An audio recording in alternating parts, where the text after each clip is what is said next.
back up for him. Let me back up, yo. 1212, what's good?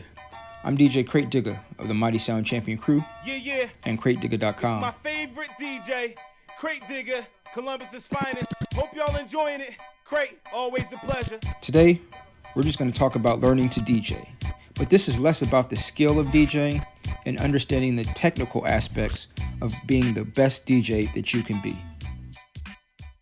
We're going to start today with talking about the most vital and often least understood piece of DJing equipment. That's your mixer.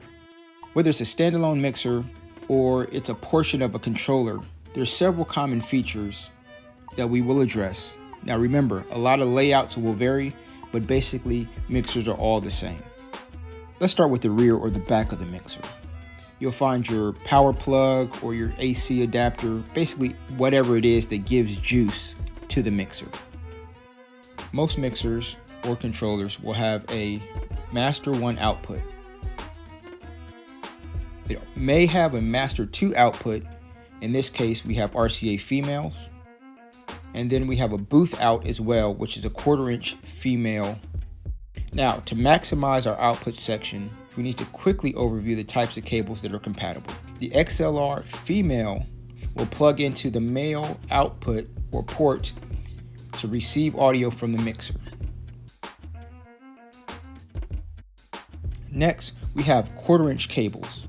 One plug post, oftentimes called a tip, on each end. So when it's plugged into our booth output, it receives audio from the mixer and the other end sends. Next, we have RCA cables. RCA cables, which are often red and black, red and white, or red and gray, are similar. They have male ends on both sides. It needs to be noted that RCA cables can be sort of converted to fit 1/4 inch outputs by using a RCA to a 1/4 inch adapter. Some mixers or controllers have XLR female ports for mic input. That XLR male plug goes right into that, and then the female end of the XLR cable connects to your microphone. Now, some hardware mixers and controllers also accept 1/4 inch male cables. And be aware if your hardware has a mic or line level adjust switch. That XLR needs to have the line level set to mic, 1/4 inch often needs to be set to line.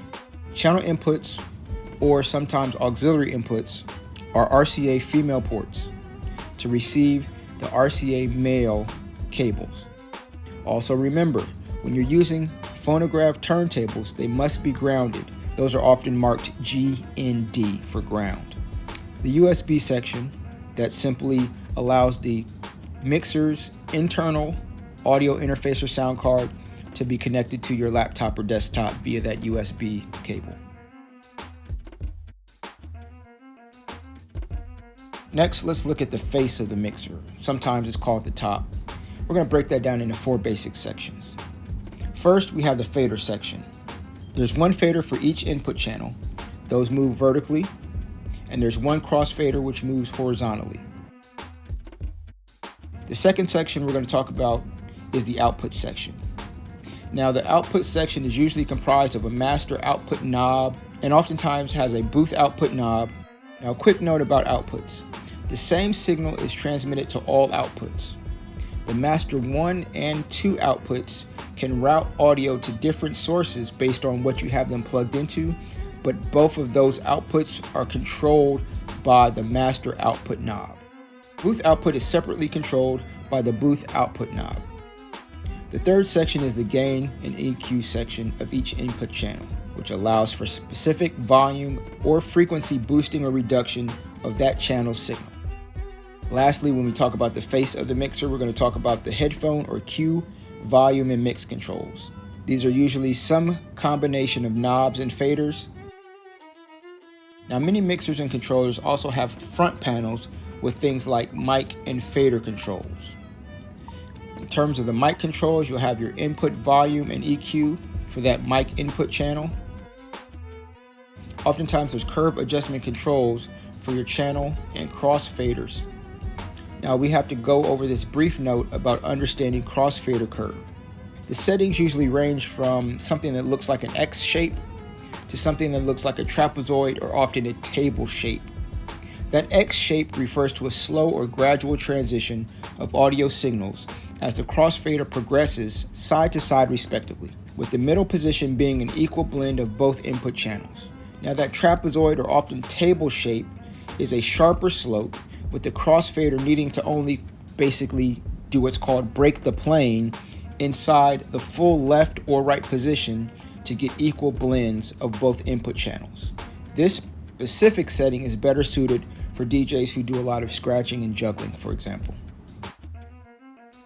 Now, channel curve is similar in the sense that the gradual curve is a slower volume increase or decrease as the channel fader goes up and down, and the sharper curve allows for full channel volume with the channel fader at lower positions.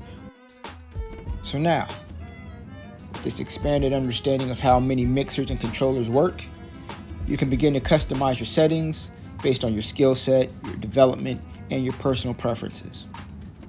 Along with better understanding how to send and receive audio through multiple routings, you can maximize your sound quality and your ability to record, stream, or often monitor your audio all simultaneously. I'm DJ Crate Digger. We're learning how to DJ, but this is a technical guide to the art of DJing. Peace and love. 1.